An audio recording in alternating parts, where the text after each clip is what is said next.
I'm going to show you the 3 main problems stopping you from getting the handstand, and more importantly, how to fix each one. At the end of the video, I'm going to share with you the full handstand guide, which will walk you through everything step by step so you can unlock your first handstand faster. Okay, so the first problem, and this is the most common, and it is your shoulders and wrist. The lack of mobility and flexibility in your shoulders and your wrist will stop you from ever getting upside down. You see, when you lack shoulder mobility, you will be limited by how far you can open up your shoulders. You're going to compensate to get upside down by arching your back. And this cannot be fixed unless you fix your shoulder mobility. It's also another thing stopping you from being able to kick up in the first place. There are a few exercises you can start doing to instantly fix this issue. The first one is to go on the wall and have your back flat on the wall. Then what you want to do is you want to raise your arms straight over your head and try to touch the wall. Another alternative, which can be a little easier and challenging at the same time, is going for wall slide. So you simply want to do the same thing by placing your back flat on the wall.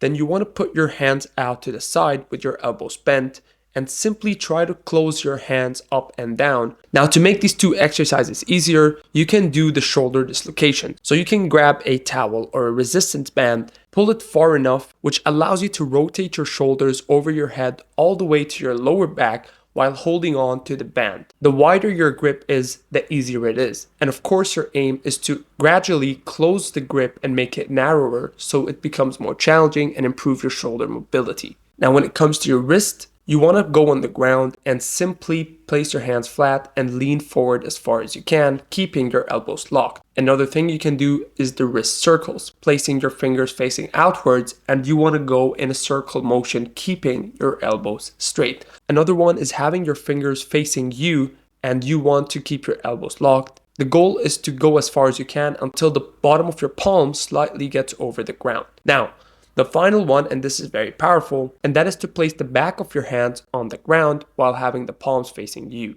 Make sure it's completely flat and bent at the wrist. And of course, the goal is once you're up and your elbows are extended, you want to slowly lean back. Now, once you fix this problem, then it will be so much easier to be upside down. However, that does not mean you will be easily able to kick up to a handstand, which brings us to problem number 2, and that is having a weak kick up power. Now, the good news is that if you fix the first problem, this should be no excuse to achieve in the next few days. In order to do this, you must realize that you need enough power from your legs generated to get you upside down. Now, there's 2 solutions depending on where your level is. First, if you're able to generate enough power from your leg to kick up on the wall, then the exercise that will help you go upside down and kick up to a handstand without the wall is to use the wall, kick up to a handstand leading with just one leg, and try to tap that one leg onto the wall as lightly as you can. The lighter your touch on the wall, the more you start learning that exact balance or power you should generate when kicking up without falling over. But what if you can't even kick up in the first place? Well, this brings us to solution number 2, and that is to strengthen your legs. One exercise you can do is the lunges. If you struggle to do 3 reps on one leg, then you should stick to it until you're able to do 10 lunges on each leg. Of course, if they're easy, then what you want to do is add a bit of explosiveness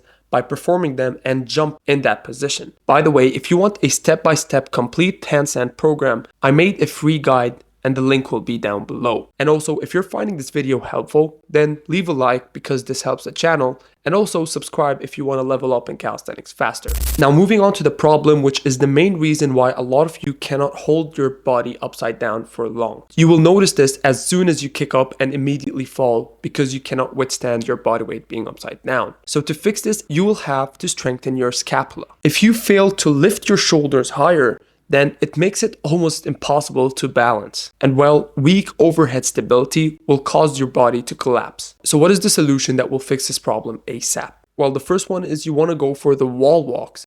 And when you're up in that position, you want to go for scapula push-ups. You're simply just shrugging and unshrugging your shoulders. But of course, if this exercise is difficult, then you can do it on a lower elevation. We can do the same thing but in a pike hold position. This will allow you to do the same movement in a vertical position, but of course you're bearing less weight on your shoulders, so it makes it easier. And secondary exercises that can help you with this are simply the pike push-ups and also the scapula push-ups. Performing these two exercises will give you better stability in your shoulder, and of course it will strengthen them, so bearing more weight upside down becomes easier. Now, even if you fix these mistakes, that doesn't mean you will progress fast if you don't do the powerful exercises, which unfortunately no one really talks about. I reveal them in this video right here so you can apply them and start making faster progress in your handstand. Wish you all the best, and I'll see you there. Peace.